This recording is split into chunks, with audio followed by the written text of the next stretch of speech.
Hello, everyone, and welcome to the next episode of this solo leveling review series. So, on the last episode, we had Jinwoo arrive in America for the conference, for the Hunter conference, but we hit a bit of a snag. He was courted by the American Hunters Association to try and get him to join, and he tried to make a shadow soldier out of a giant dragon, Kamish the dragon, but that didn't work because too much time had elapsed. And we ended off with Jinho being abducted by Huang Dongso for revenge after what Jinwoo did to his brother. So now we are here, and we start off with Jinwoo not happy, and he is surveying. He's surveying, the city, going like, oh goddamn, and he's going over, everything he knows, right? A car that's supposedly part of the Hunters Bureau, a car that's supposedly part of the Scavenger Guild, took Jinwoo and left. He's not stupid. He obviously knows that it's Dongsu Hwan. We then move on to Thomas Andre talking to one of his subordinates, and he's like, there's no news about what's going on. And he's wondering what the hell is Hwan thinking? Like, does he not realize what was going to happen when Jinwoo finds him? So then he asks Laura, who's his main assistant, what's the status, what you got? And she's like, I've been talking with the Hunters Bureau, and we have been analyzing Mr. Hwan's movement patterns from over the last month. There was a total of 3 instances where he diverged from his usual path. And then she sends Thomas the info, and Thomas is like, how'd you manage to convince the Hunter Bureau to give you this? And she's like, well, I told them that if we don't find him, Sun Jinwoo will. And then, just the entire Bureau's panicking, like, oh my god. So we move to an abandoned factory where Jinho is being held by Dongsu Hwan and 2 other people. And Jinho is not in the best condition. He is beat the hell up. So Hwan is like, Thomas told him, don't touch Jinwoo. And he's like, well, that's fine, because I didn't plan on messing with Jinwoo in the first place. Right? Because there's more than one person who can give him the answers he needs. And he's like, there's only one thing he wants to hear from Jinwoo, which is that Jinwoo killed his brother. Right? So he wakes up Jinwoo by punching him. Great. And he tells Jinwoo,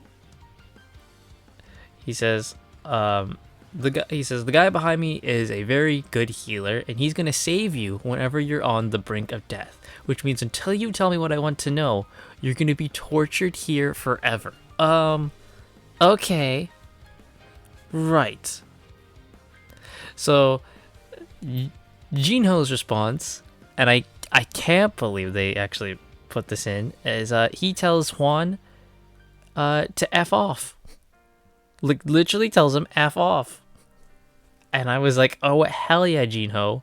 That's also not too smart, because you just pissed him off more, but you know what? It's a cool moment. Jinho gets a real cool moment. And Hwan responds by grabbing his head and slamming it into the freaking beam behind him. And one of the dudes is like, yo, be careful. I don't want to get charged with murder here. Hwan senses something, so he looks over, and it's a shadow soldier. And they're like, what? The soldier, which is an orc, he starts getting scared, and they're like, oh, look, you got him scared. That's not the reason. So just as Hwan is about to punch the orc, we hear exchange. Oh, it's about to happen. So right after that happens, we get to go back to Korea, and we see Jinho's mom and Jinna. They're just sitting on the couch, and they're just like, oh, I wonder what Jinho's doing. Right? They're watching the news about the conference, and Jinwoo shows up on TV from the airport, and then Beru's just like, oh yay, my king! And then suddenly Beru freezes, and he's like, wait a minute, this feeling, I felt it once before. The king is angry. So we move on back to America, and Thomas Andre tells the guy who's driving his car, he's like, stop the car. he's like, it's begun. He can sense that, something's going on. So he kicks the door off its hinges, jumps out the car, and then starts freaking launching his way to the abandoned factory. So back at that factory, Jinwoo has sent Hwan flying with a punch. And Hwan goes like, woo, flying through the air. And that's where we end chapter 144. So we move on to chapter 145 for this one. He tries to give Jinwoo a potion to heal his health, but Jinwoo's health is below a 10%, so he can't do anything. So then Jinwoo asks any of them, are any of you two a healer? And one of them was like, I don't understand Korean. And then Dungso, he's gotten up and he's now marching back towards him. And he says, he's asking for you to heal him. And Jinwoo just repeats himself, right? Is any of you a healer? Heal him. And the healer goes, well, you got to convince my boss before I... And then Jinwoo responds by grabbing the guy's head and slamming him down into the floor. And then he asks the other guy, are you also a healer? So Jinwoo then, apparently, I guess, he starts speaking English, and he says, I asked if you could use healing magic. And the other guy's like, no. So then Jinwoo's like, all right, you're useless to me. And he just swats him away.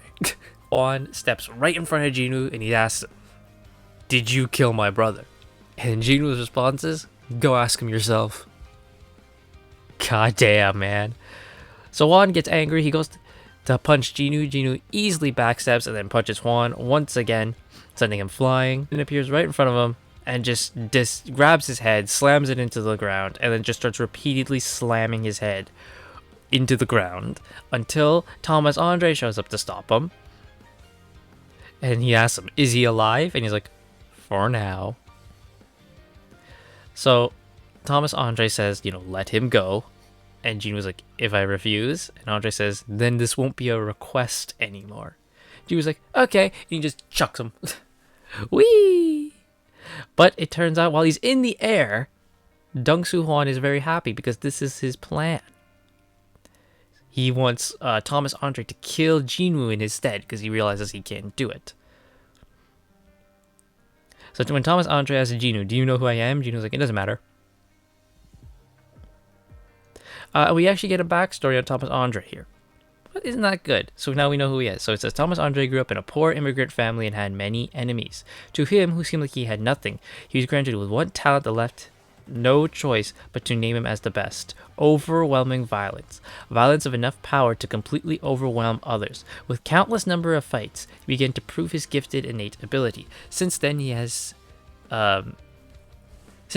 seen how his power could change those who showed animosity towards him. Strength, authority, wealth, violence. He used many existing powers of the world to reign over like a king. And when a new form of power emerged in this world, he took the opportunity to reign over as a true king. He destroyed those who got in his way. He kneeled those who looked down on him. He regarded violence as true justice, and as such from experience, he knew exactly how to deal with those who refused to obey him. And he goes to attack Jinwoo. All the American hunters have arrived from the real Scavengers Guild arrive. And they're like, oh my god, what's going on? Big boom. Something comes flying towards them, and it's Thomas Andre. Though he's not injured, right? Because he's got his arms up to block. And when they're like, hey, are you okay? He puts the hand up, don't get involved. He starts marching towards them. Jinwoo summons Igris and Kaisel, and he's like, take Jinho to the nearest hospital. Make sure he gets treated. So they're off and gone. And then Jinwoo summons the rest of the Shadow Soldiers, and we get a nice big showdown between Thomas Andre and his guild and Jinwoo and the Shadow Soldiers. We're going to war here, buddy. We're going to war here. So moving on to chapter 146. Thomas Andre starts by saying, if you back off now, I'll spare your life if you apologize. And Jinwoo's response is to give him the middle finger. This was going to be the thumbnail, but I think YouTube wouldn't have liked it, but it's here. So there we go. So that pisses off Thomas Andre, and Thomas Andre, he begins glowing, like his veins start like glowing, and both the armies rush each other. The Shadow Soldiers and the Scavengers Guild. They just start fighting in this abandoned factory. During the battle, Thomas Andre starts seeking out Jinwoo. He eventually finds him, and the two, rush towards each other.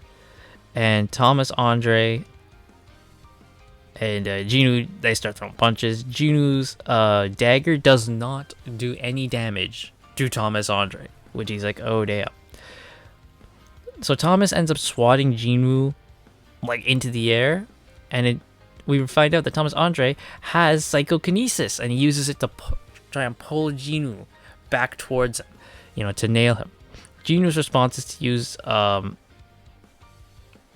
his ruler's hand on Thomas Andre, like on him. So they're both technically using psychokinesis on themselves. As Jinwoo gets closer, because Thomas Andre is kind of like, shocked, like, wait, he has this power too? Jinwoo punches Thomas, sends him flying. And Thomas Andre, for the first time in a while, is like, I'm bleeding. Thomas then uses the reinforcement skill, which is the same skill that Dong-Soo Hwan's brother had. But his reinforcement skill is a lot different. It actually encases him in armor. So he's got like actual armor now. He ain't playing around. So again, Jinwoo and Thomas start fighting. Thomas does like a Hulk smash on the ground, causing a big quake to happen. Jinwoo barely manages to escape it. Thomas Andre then it's like he summons a black hole almost that starts sucking things in and then eventually explodes, but Jinwoo manages to avoid that too. And that's how we end chapter 146. We move on to 147 here, with the fight now very much escalating. A lot of the Scavenger Guild, after that big black hole, are now like, they're regrouping, they're taking their injured away. The Shadow Soldiers, some of them have dispersed. And it's now once again back to Jinwoo versus Thomas, one-on-one. We all know how this is going to end, though. And that's how it does end. The ending is great. So Thomas Andre starts using his psychokinesis to like pull Jinwoo in. Jinwoo's response is again, use his ruler's touch. But not only is he pulling himself in, he's pulling Thomas Andre towards him. So they're each pulling the other one towards them.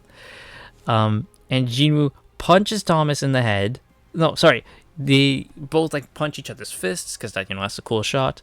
But Thomas Andre's like the armor around his hand breaks. And he gets sent flying down. And Jinwoo begins pummeling him. Just over and over again. And he starts chipping away at Thomas Andre's armor. And everyone watching this is like, what? There's no way. How is this possible? Thomas himself is, mad. He's like, no, I'm Thomas Andre. I can't lose. And Jinwoo silences him with a punch and says, I told you before, it doesn't matter who you are. And he keeps going and going and going and going and going. And, people like Adam White, who's watching this, is like telling him, please stop this, right? It ends when Thomas Andre finally speaks and says, it's over.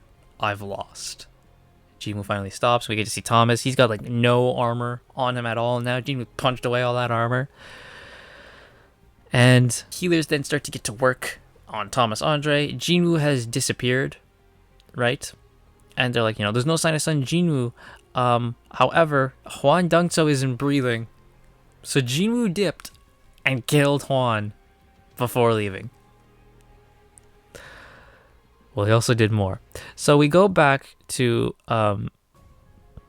Jinwoo. Now it's daytime. He is in Korea now because you Shadow Exchange to swap with Beru. Because Beru is now in Jinwoo's spot in America and he's using healing magic to heal Jinho. So Jinho's getting better treatment. And we find out Jinho's got a new shadow. It is Dong-So Hwan.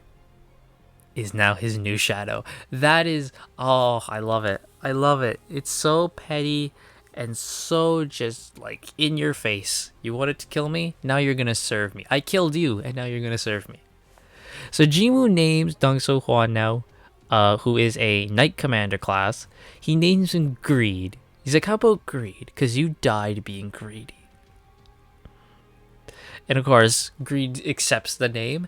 And then Jinwoo's like, all right, now get back on the floor. And he has to put his hands behind his back and his forehead on the ground. Damn.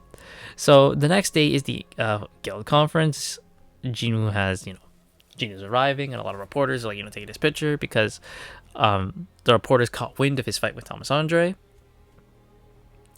The guy escorting him is like, we secured a testimony from Deng Su Huan's party, and we know the truth about what happened, and we're gonna make sure that everyone knows the truth about it, and no one's gonna think like Jinwoo just went rogue, right? So he's then handed like some earpieces, and the guy's like, I'll be translating the presentation for you through the earpiece. Jinwoo walks in, and everyone stops to look at him, and that's where we end. So next episode, we will go over the conference, right? We will go over the conference. That'll be chapter 148 at the very least. And that's what we're going to go over in the next episode. So, what about what we experienced here? Well, we finally got an end to the whole Deng So Huan wanting revenge on Jinwoo story. That is done. Jin Ho got a cool moment with telling him to F off. We got to see Jinwoo do the middle finger, which you've probably seen around already. Thomas Andre and Jinwoo had a big fight. We had a huge fight between the Shadow Army and the Scavenger Guild. Now, normally I was like very concerned reading this, right? Because you're like, oh my god, Jinwoo, you've just like angered one of the national level hunters, like an S rank hunter, a guy who's part of like probably like the biggest guild in America, and you just had a big fight with him. I mean, you won, yeah, but like the political ramifications this could have are very, very deep. Even though they said we have the testimony that you did not just go rogue and killed an American hunter, he kidnapped your boy and all that type of stuff. Still, the political ramifications about that should very much be bad. But then again, this is solo leveling. Jinwoo's got plot armor. They live in a world where this stuff probably happens every day, so maybe it's something that new. But there we go. That's that. I really liked this. I'm sorry my battle descriptions are not good, because they're not good. I'm not good at describing battle, the fights and all that. Normally I would skip it, but there was a lot of cool stuff in this one that I didn't think I could. But hopefully I did good enough job. So that's it. Let me know what you guys thought in the comments down below, and I will see you all next time.